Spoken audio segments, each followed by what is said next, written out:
Hello વિદ્યાર્થી મિત્રો, તો સ્વાગત છે આપનું આપણી સહિયારી યુટ્યુબ ચેનલ ઇકરા એજ્યુકેશન સોસાયટીમાં। તો વિદ્યાર્થી મિત્રો, હમણાં તાજેતરમાં જે ડોક્યુમેન્ટ વેરિફિકેશન માટેનું મેરિટ લિસ્ટ બહાર પડ્યું છે તે બાદ ઘણા વિદ્યાર્થીઓ જે ચિંતામાં આવી ગયા છે કે શું એમનો મેરિટમાં નામ આવશે ફાઇનલ મેરિટમાં કે નહીં આવે। એ વિવિધ મૂંઝવણો સાથે હું તેના ઉકેલ અને સંપૂર્ણ એનાલિસિસ સાથે હું આ જે ફાઇનલ મેરિટનું અંદાજિત જે કટ ઓફ આપું છું તે તમે ધ્યાનથી સાંભળો એવી વિનંતી છે। તો સૌપ્રથમ અહીંયા આપણે વાત કરીએ કેટેગરી વાઇઝ જે મેરિટની, તો અહીંયા મને લાગે છે કે જનરલ કેટેગરીઝના જે બાળકો છે અને ઓબીસીના જે બાળકો છે તેમને ઘણો મોટો ફટકો પડવાનો છે। તેમના મેરિટમાં ધરખમ ફેરફાર આવે એવી શક્યતાઓ છે।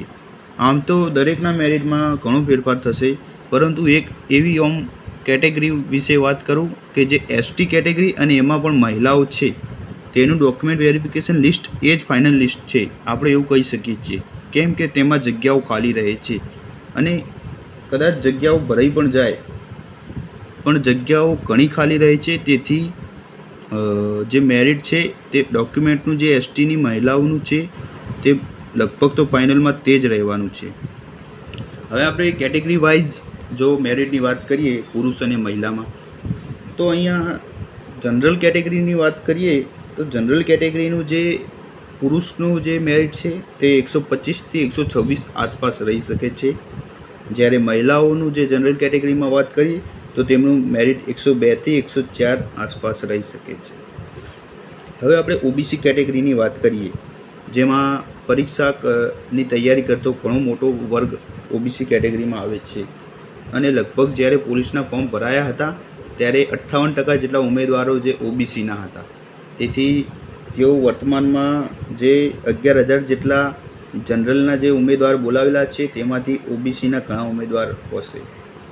હવે આપણે ઓબીસી ઉમેદવારની વાત કરીએ તો પુરુષનું મેરિટ જે છે તે 118થી 120ની આસપાસ રહી શકે છે અને જો તેઓને બિન હથિયારીની જે માંગણી હોય કે અમારે બિન હથિયારી કેટલા માર્ક્સ સુધી રહી શકે છે, તો તેમનું બિન હથિયારીનું મેરિટ આશરે મને લાગે છે કે 124થી લઈને 127ના વચ્ચે રહી શકે છે, અથવા તો કહી શકાય કે 126-27 આસપાસ રહી શકે છે।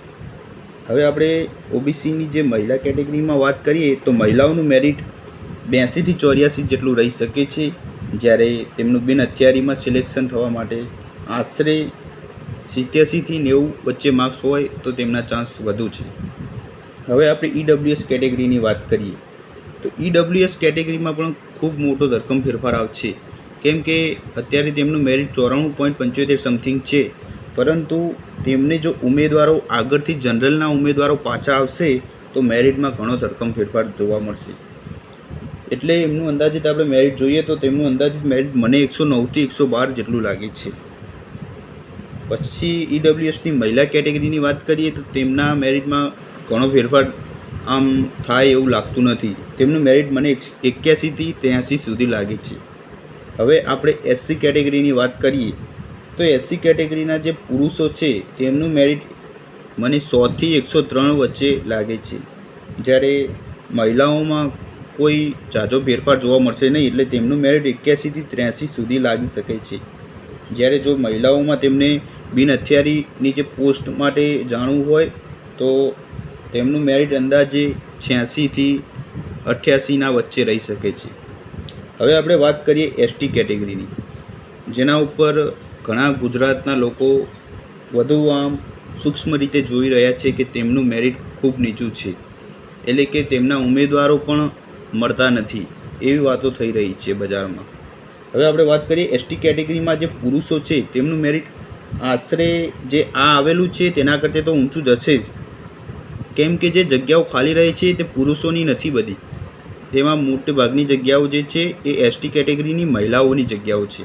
તો અહીંયા આપણે વાત કરીએ એસટી કેટેગરીના પુરુષનું જે મેરિટ છે તે 84થી 85 આસપાસ રહી શકે છે, જ્યારે એસટી કેટેગરીની મહિલાઓનું મેરિટ છે તે 80, જે ડોક્યુમેન્ટ વેરિફિકેશનમાં જે મેરિટ છે તે જ તેટલું જ રહી શકે છે, મારો અંદાજ છે।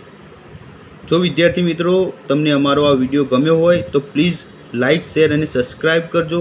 તમારા એક સબસ્ક્રાઈબ કરવાથી તમારું કંઈ ખૂટી જવાનું નથી, પરંતુ તમારા એક સબસ્ક્રાઈબથી આવી નવી માહિતી તમે ફ્રીમાં જાણી શકશો. તેમાં તમારું કંઈ ખર્ચવાનું નથી. તમારે જો કેટેગરી વાઇઝ જેમ કે બિન હથિયારી, SRPF, હથિયારી, જેલ સિપાઈ વગેરેનું જે મેરિટ કેટેગરી વાઇઝ જે OBC, SC, ST, EWS છે તેમાં કેટલું રહેશે એ જોવું હોય તો કોમેન્ટ કરજો, જેથી હું નવો વિડીયો લઈને તમારી સમક્ષ આવી શકું. તો મળીએ છીએ આવતા નવા વિડીયોમાં નવા ટૉપિક સાથે.